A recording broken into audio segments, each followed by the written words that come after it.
लिए मेरा मशवरा है, सुन लीजिए। एक तो आज रात खाना खा के सोना है, दूसरा टाइम पे सोना है ताकि दुख दर्द तकलीफ कम हो। और तीसरा, जब सुबह उठना है तो सबसे पहले पानी पीना है और सुबह सुबह केला नहीं खाना। ओके, रिजल्ट देख के याद करके 111 के ऊपर टीम इंडिया ऑल आउट होगी। साउथ अफ्रीका जो चूकर्स मशहूर हैं उनके सामने, तो सुबह सुबह उठ के केला भी नहीं खाना। मतलब केला खाने का मतलब हम पंजाबी जबान में कहते हैं कि गुस्सा नहीं करना, बट आप लोगों ने केला भी नहीं खाना। और दूसरा, सुबह उठ के दही जरूर इस्तेमाल करना है, क्योंकि दही जब आप इस्तेमाल करोगे ना तो आपका थोड़ा स्टमक जब नॉर्मल होगा ना तो फिर आप ये जो हार है ना इसको एडजस्ट करने में थोड़ी आसानी हो जाती है। तो जब कभी कौन है ये लोग, कहां से आते हैं? किसी का अंदर इनर खराब होता है, पेट खराब होता है, तो डॉक्टर्स क्या मशवरे देते हैं कि यार दही खाया करो। तो सुबह सुबह एक तो केला नहीं खाना, सुबह सुबह दही जरूर खानी है मेरे भाई। और आपके तमाम रिपोर्टर्स को और तमाम आपके जो यूट्यूबर्स भी हैं, जो जर्नलिस्ट भी हैं, दही भी खा। और दूसरा, ये जो ग्रुप ए श्रीलंका के अंदर मैचेस हो रहे हैं इसको फॉलो करना छोड़ दो। पाकिस्तान एक आधा मैच जीत गया, तुम्हारा इस वक्त पॉइंट्स टेबल के ऊपर स्कोर है आंडा और हमारा स्कोर है 1। तो खबरदार, ना क्रिक इन्फो खोल के देखना है, ना क्रिक बज खोल के देखना है, ना आईसीसी की वेबसाइट खोल के देखनी है, कुछ भी नहीं देखना। बहुत तकलीफ होगी कि पाकिस्तान का 1 पॉइंट है और हमारा 0 पॉइंट है। और दूसरा, किसी से डिस्कस भी नहीं करना, क्योंकि जब आप तकलीफ में होते हो, जब आपको बुरा लग रहे होते हो, तो जब आप किसी से डिस्कस करते हो ना कि यार रात को हमारे साथ साउथ अफ्रीका ने किया, तो जब आप डिस्कस करोगे तो वो सामने वाला भी तो साफ जरा इंडिया नहीं होगा ना, क्योंकि आप कोलंबो में हमसे मैच खेलने के बाद वापस चले गए हो, तो आगे उसको भी तकलीफ होगी। सो किसी और को तकलीफ में नहीं डालना आपको कि आपको आजकल इंडिया से बड़ी गालियां पड़ रही।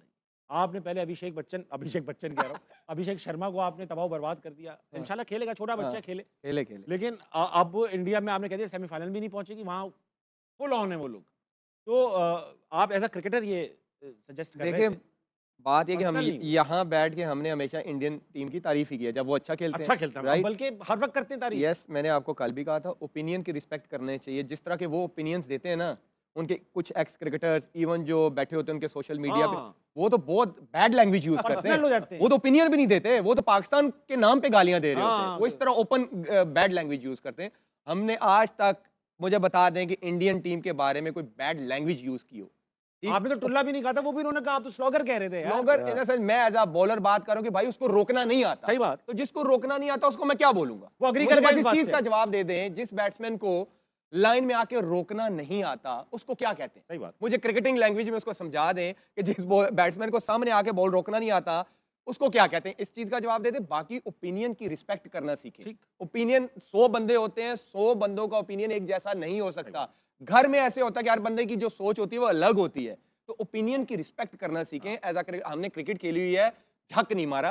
क्रिकेट की सेंस में बात करते हैं कि जो मुझे इस टाइम समझ आ रही है कि जिस तरह इंडियन टीम क्रिकेट खेल रही है और साउथ अफ्रीका खेल रही है, तो मुझे साउथ अफ्रीका बेटर लग रही है इस टाइम। तो मैं उस सेंस में बात करता हूं। मैं सारे इंडियन, जब वो मिडिल ओवर फंस गए ना इनके इंडिया के, और वहां पे रन्स लीक होना शुरू हुए, पहले स्टेबल हुए फिर रन्स लीक करना शुरू हुए, फिर इतने तेजी से फ्लरिश करना शुरू हुए रन्स कि इंडिया, जब by the time India counter करने लगा था तब वो 170 लग चुका था। और मुझे पता लग गया था कि 170 अबव इंडिया ये चेस नहीं कर पाए, क्योंकि इंडिया खेल रहा है स्पिनर्स के साथ, साउथ अफ्रीका खेल रहा है 4 पेसर्स के साथ। अब मुझे बताया, how you gonna slog your way out in this game जब कोई इसमें बंदा ही को नहीं कंस्ट्रक्ट करने वाला, जब यहां पे कोई बंदा ही नहीं है। ये मैं माइंडसेट मानने को बिल्कुल तैयार नहीं हूं कि आप, मेरा 5 ओवर का अभिषेक प्लेयर है, 3 ओवर का मेरा ये प्लेयर है, मेरा 4 ओवर का सूर्य कुमार यादव है, ये ऐसे नहीं होता भाई। somebody has to construct the innings like Miller, like Brevers, then Stubbs. So you have to build your partnerships। 20 over बहुत होते हैं। जब उन्होंने ये करके दिखाया, आपके बैट्समैन उस विकेट पे जहां पे सीम हो रहा है वहां पे चल चल के मार रहे हैं। मुझे एक मुझे बात बता दें, एज अ फास्ट बॉलर, गुल्ले से पूछ लें, मुझसे पूछ लें, हम 6 बॉलें एक जगह कर दें तो कोई बैट्समैन एक जगह चल के खेलेगा, कितने कनेक्ट कर लेगा, कितनी बॉलिंग कनेक्ट कर लेगा? So, but Abhishek is a young guy, he's a nice talent, he's a great बच्चा, but he has to understand that ये विकेट है टाइमिंग वाला। मिलर ने पॉइंट फी से पूछो, यहाँ अगर आप टाइम करोगे तो आपको रन मिलेगा। सूर्य कुमार यादव को आया, उसने बैकफुट पर टैप किया 4, हल्का स्क्वायर ऑफ द विकेट खेला 4। यहाँ पे जोर से मारने की जरूरत ही नहीं है। But again I think India was out of the place. I didn't know what they doing, their plan was बिल्कुल out of focus. I think मेरे हिसाब से अगर देखा जाए तो इंडिया ने प्लान्ड अच्छा नहीं किया कुछ भी।